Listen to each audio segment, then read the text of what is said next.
Telapak kaki Habib yang nakal, telapak kaki Habib yang narkoba, yang maksiat, yang nakal, yang kotor, dibandingkan kepala kiai yang pakai sorban, masih lebih mulia telapak kaki Habib yang maksiat tersebut.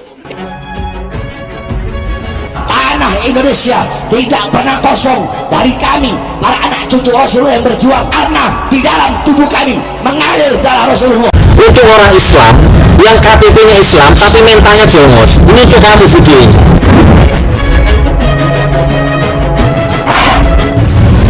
Gak usah tadi kita, gak usah ngajari saya paham ulama Habib mana yang perlu dipatuhi, mana yang perlu disungkani, mana yang perlu dicium tangannya.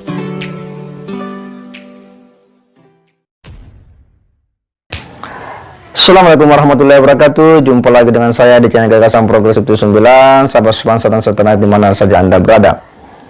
Ternyata bahwa habaib yang kali ini ya terus menerus menyita perhatian publik, menjadi pembahasan yang begitu serius, bahwa dibalik pro kontra yang muncul ya di berbagai media sosial, karena tidak bisa dipungkiri bahwa banyak yang kemudian memberikan respon yang bervariasi, dan itu betul-betul menimbulkan sebuah wacana yang pro kontra di media sosial. Dan ini kemudian semakin menarik bagi mereka pencinta ilmu pengetahuan, ya tentu akan menelusuri lebih jauh dan lebih dalam. Tetapi ternyata ada hal juga yang unik dari seorang Sugi Nur, ya kita tahulah siapa Sugi Nur, seorang dai, seorang penceramah juga. Ternyata dia juga punya rekam jejak yang sebenarnya kurang serek dengan oknum habaib. Ya katanya kita tahu siapa di antara habaib yang harus dihormati dan bagaimana cara menghormatinya. Tetapi dengan perilaku-perilaku aneh yang kadang kita lihat, ya tentu kita harus melihat dengan kritis. Tidak serta-merta kita harus ikut dan patuh ketika tindakan dan perilaku itu tidak lazim, ya dalam artian di luar daripada ya nalar umum kita untuk menerimanya. Dan ini yang diperlihatkan oleh Sugi Nur, ya. Dan memang ada beberapa perilaku-perilaku dari oknum habaib lah yang menurut kita itu ya aneh, ya tidak lazim.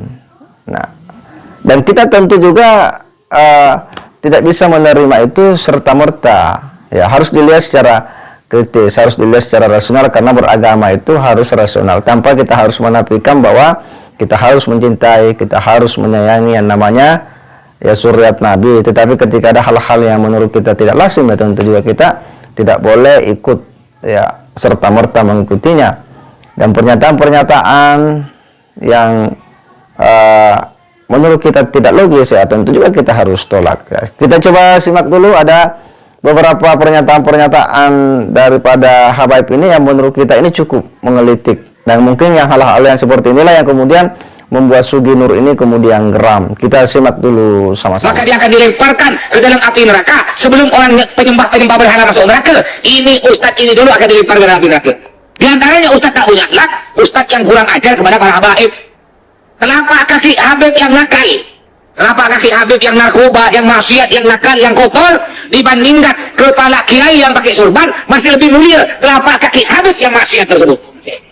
Masya Allah. Namanya kecong, kecong kiai kak, kacong, nggak batal bagi kiai, bukan makai, tapi mata, kiai, kayak kacong. Orang muliakan ente karena ente punya ilmu. Kalau ente tak punya ilmu, tak punya santri, tak mungkin ada orang muliakan ente.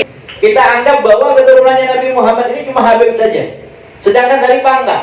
Sehingga kita berani kurang ajar dengan Saripah, kita berani mengentengkan Saripah, bahkan berani mengawini Saripah. Waliyahulillah, gimana ente mau dapat syafaat? Al-Habib saja yang guru daripada Habib Hasan, beliau mengatakan seorang yang bukan habaib, bukan daripada Bani Alawi, menikahi Saripah yang darahnya bersambung dengan Nabi Muhammad SAW, sampai hari kiamat ibadahnya ditolak oleh Allah Subhanahu wa taala, terkecuali bisa mengembalikan keperawanan Saripah tersebut. Untuk orang Islam yang KTP-nya Islam tapi mentalnya jongos, ini untuk kamu video ini.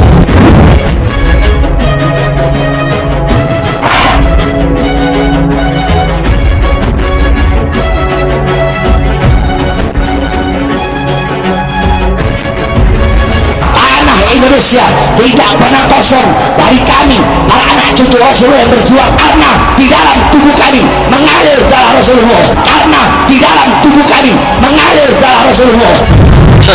Saya paham cara memahami dan menghormati cucu Rasulullah. Cucu Rasulullah yang model bagaimana? Ada cucu Rasulullah yang betul-betul berjuang untuk agama Allah, hartanya, jiwanya, nyawanya diinfakkan untuk agama Allah. Ada cucunya Rasulullah yang unta cari duit di agama Islam. Ada cucu amplop, ada. Cucu yang mana ini?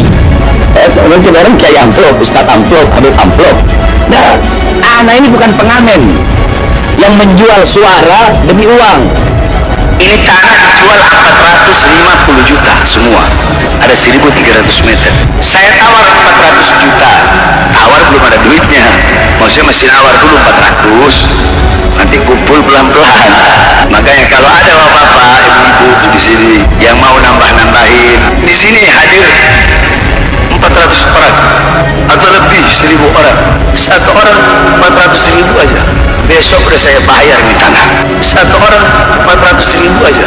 Besok udah saya bayar di tanah. Ini lagi umat-umat kiai-kiai, dai-dai, gus-gus, habib-habib telek. Kalau nggak 10 juta nggak datang. Subsidi silang. Kalau yang undang orang kaya, ya harus ada harganya. Matamu. Sahabat-sahabat Nabi itu ontanya dikorbankan, kudanya dikorbankan, kebun kurmanya dikorbankan, hartanya dikorbankan untuk agama Islam. Ini boleh hancur. Para ulama sepakat mana yang lebih utama, keutamaan ilmu atau keutamaan garis keturunan Rasulullah?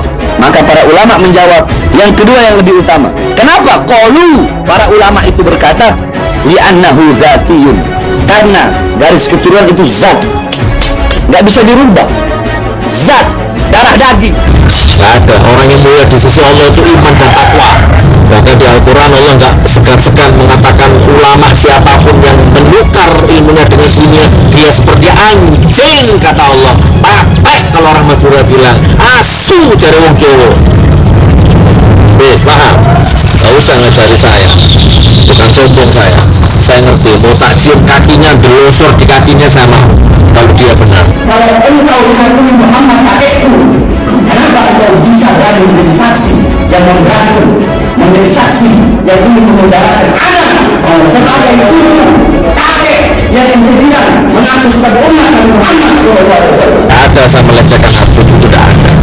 Tergantung. Abu Jahal juga pamannya Rasulullah, Abu Lahab juga pamannya Rasulullah, dilaknat sama Allah.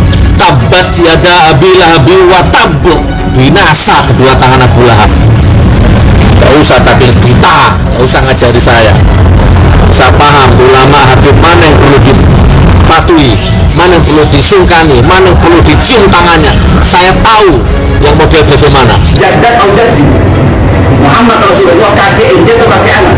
Kalau ente berkata Rasulullah Muhammad kakek ente, maka kata maka ente telah berdusta. Kalau ente bilang Muhammad kakek anak, terus kenapa ente berani ini memenjarakan seorang anak cucu dan kakeknya ente yang ini yang kita diri? Gak ada. Saya ngerti cara memuliakan cucu-cucu Rasulullah, saya paham. Saya sering bantu Robitoh ya, kaum yang di bawah naungan Robitoh saya sering, cuman gak diupload. Pernah upload sekali ribut, akhirnya gak diupload. Saya ngerti bagaimana cara memuliakan, dan saya bukan teori, saya orangnya bukan teori. Memuliakan orang, membantu orang, itu bukan teori kalau saya. Nggak peduli orang Arab, orang Jawa, orang Madura, orang Cina, kalau dia butuh bantuan, dibantu. Bedah rumah, infak beras, nggak peduli.